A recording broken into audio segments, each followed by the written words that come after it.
Delta Tamil யூனியர்களுக்கு வணக்கம்.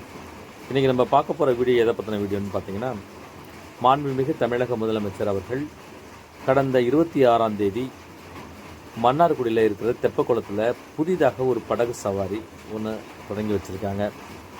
இந்த படகு சவாரி பார்த்திங்கன்னா கிட்டத்தட்ட 6 போட்டுகளை கொண்டு மக்களுடைய பொழுதுபோக்கு அம்சமாகவே இதை மன்னை மக்களுக்கு ஒரு விருந்தளிச்சிருக்காங்க.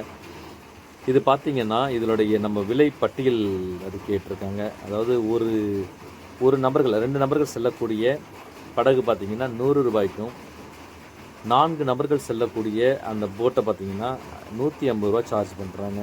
அது மட்டும் இல்லை, மோட்டார் போட்டு ஒன்று அறிமுகப்படுத்தியிருக்காங்க. அந்த மோட்டர் போட்டு பார்த்திங்கன்னா 8 பேர் பயணிக்கலாம். 8 பேர் பயணிக்கிற போட்டு பார்த்திங்கன்னா 600 ரூபா சார்ஜ் பண்ணுறாங்க. நீங்கள் உங்கள் ஃபேமிலியோட நிச்சயமாக இதில் கலந்து கொள்ளலாம். கலந்து கொண்டு இந்த போட்டில் நம்ம ஓனாகவே எடுத்துகிட்டு போகலாம். இப்போ அது படகு ஓட்டுறதுக்காக யாரும் வரமாட்டாங்க. நீங்களாகவே 2 பேர் செல்லக்கூடிய 2 பேர் இருவர் செல்ல வேண்டும் என்றால் இருவருக்கான தனி போட் இருக்குது. 4 பேர் செல்லக்கூடிய போட்டாக இருந்தாலும் தனி போட் இருக்குது. நீங்கள் 4 பேர் வீட்டில் இருந்தீங்கன்னா 4 பேர் நீங்களும் எடுத்துகிட்டு போகலாம். ஆனால் அது பார்த்திங்கன்னா அது மோட்டார் சிஸ்டம் இல்லை. அதாவது பெடல் போட்டு தான் அவங்கள்ட்ட இங்கே இருக்குது.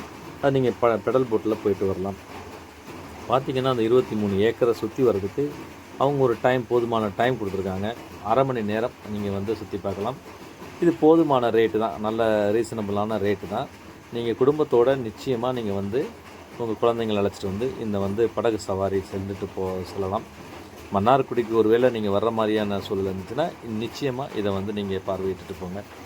இது எங்கே இருக்குதுன்னு பார்த்தீங்கன்னா, நம்ம பெரிய கோயிலேருந்து நியூ பஸ் ஸ்டாண்டில் இருக்கிற பெரிய கோயிலேருந்து பார்த்தீங்கன்னா 1 கிலோமீட்டர் தொலைவில் நம்ம கும்பகோணம் ரோட்டில் தான் இந்த தெப்பக்குளம் அமைஞ்சிருக்கு.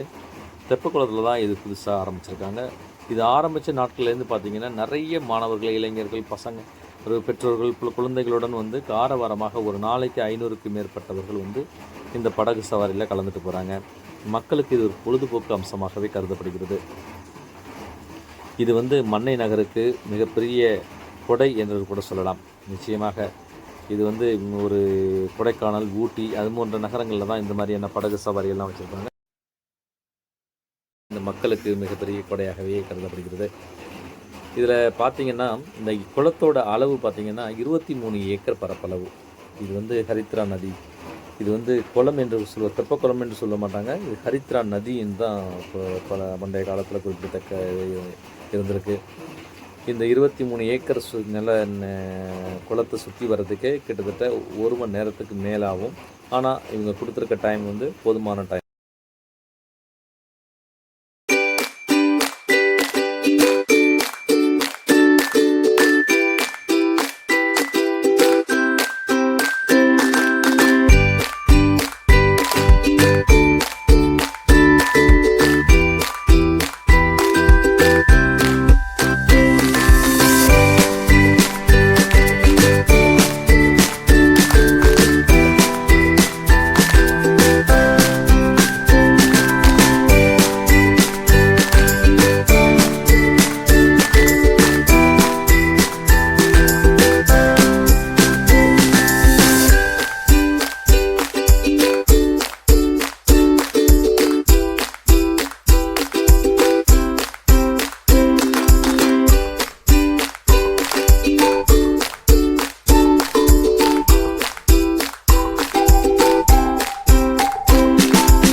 டெல்டா நேயர்களே, இது போன்ற எங்களுடைய டெல்டா மாவட்டங்களில் நடக்கக்கூடிய முக்கியமான நிகழ்ச்சிகளை நாங்கள் உடனே உங்களுக்கு பதிவிடுகிறோம். எங்களுடைய சேனலை மறக்காமல் சப்ஸ்கிரைப் செய்து கொள்ளுங்கள். நாங்கள் போடுகின்ற இது போன்ற நல்ல தகவல்கள் உங்களுக்கு நோட்டிஃபிகேஷனாக வந்தடைய பெல் ஐக்கானை கிளிக் செய்து கொள்ளுங்கள். நன்றி நேயர்களே, வீடியோவை கண்டு மகிழுங்கள்.